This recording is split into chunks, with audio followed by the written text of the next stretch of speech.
प्रश्न। तो आज का हमारा ये प्रश्न है कि वायु के सापेक्ष जल एवं कांच के आवर्तनांक क्रमशः 4/3 तथा 3/2 है, तो ज्ञात कीजिए। तुमको ज्ञात क्या करना है? कांच के सापेक्ष जल का अपवर्तनांक और दूसरा जल के सापेक्ष कांच का अपवर्तनांक। तो सबसे पहले हम क्या निकालेंगे? सबसे पहले निकालेंगे हम कांच के सापेक्ष जल का अपवर्तनांक। तो उसके लिए जो वैल्यू यहाँ पर दी गई पहले उसको लिखेंगे। तो वायु के सापेक्ष जल का अपवर्तनांक क्या होगा?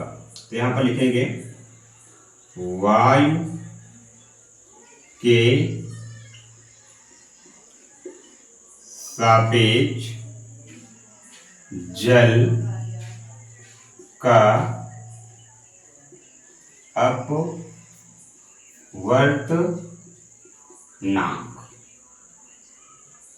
वायु के सापेक्ष जल का अपवर्तनांक कितना दे रखा है?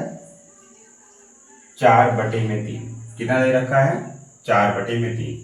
अब दूसरा वायु के सापेक्ष कांच का अपवर्तनांक।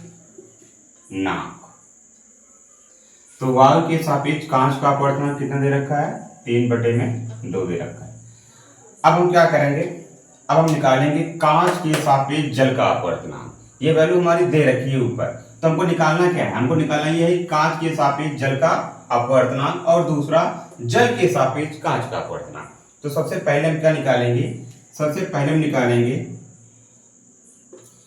कांच के सापेक्ष जल का अपवर्तनांक। तो यहां पर लिखेंगे कांच के सापेक्ष जल का अपवर्तनांक। कांच के सापेक्ष जल का अपवर्तनांक। तो कांच के सापेक्ष जल का अपवर्तनांक क्या होगा? देखो, तो उसके लिए क्या होगा? उसके लिए हम क्या करेंगे? जो वायु के सापेक्ष जल का अपवर्तनांक है उसको हम रखेंगे ऊपर। तो यहाँ पर वायु के सापेक्ष जल का अपवर्तनांक कितना निकल गया? 4/3।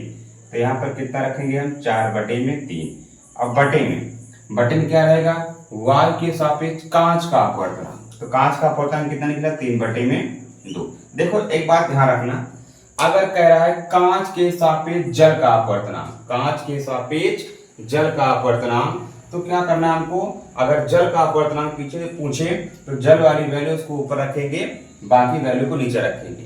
तो यहाँ पर हमने क्या किया है कि कांच के सापेक्ष जल का अपवर्तनांक पूछा है, तो हमने क्या किया है कि वायु के सापेक्ष जल का अपवर्तनांक जो दे रखा है, जल वाला अपवर्तनांक, उसको हमने ऊपर रखा, 4/3 ऊपर रखा। उसके बाद में हम कांच वाले अपवर्तनांक को क्या रखा है? नीचे रखा है। अब देखो, अब सॉल्व करते हैं इसको। देखो ये चला जाएगा ऊपर और ये इधर मल्टीप्लाई हो जाएगा, तो ये हो जाएगा 4/2 और ये हो जाएगा 3/3। तो वैल्यू हमारी कितनी है? 4 दूनी 8, 3 त्रिका 9। ये हमारी पहली वैल्यू आ गई। अब दूसरी वैल्यू हमारी क्या है? इसको देखेंगे। दूसरी वाली क्या है? जल के सापेक्ष कांच का अपवर्तनांक। जल के सापेक्ष कांच का अपवर्तनांक।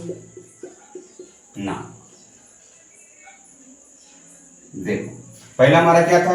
कांच के सापेक्ष जल का अपवर्तनांक, दूसरा क्या है? जल के सापेक्ष कांच का अपवर्तनांक। तुमको किसका अपवर्तनांक निकालना है? कांच का अपवर्तनांक निकालना है। किसके सापेक्ष? जल के सापेक्ष। तो हम कांच वाली वैल्यू को क्या करेंगे? ऊपर लिखेंगे। तो हमारी यहाँ पर कांच वाली वैल्यू क्या है? कांच वाली वैल्यू यहाँ पर हमारी है वायु के सापेक्ष कांच का अपवर्तनांक। वायु के सापेक्ष कांच का अपवर्तनांक कितना? 3/2।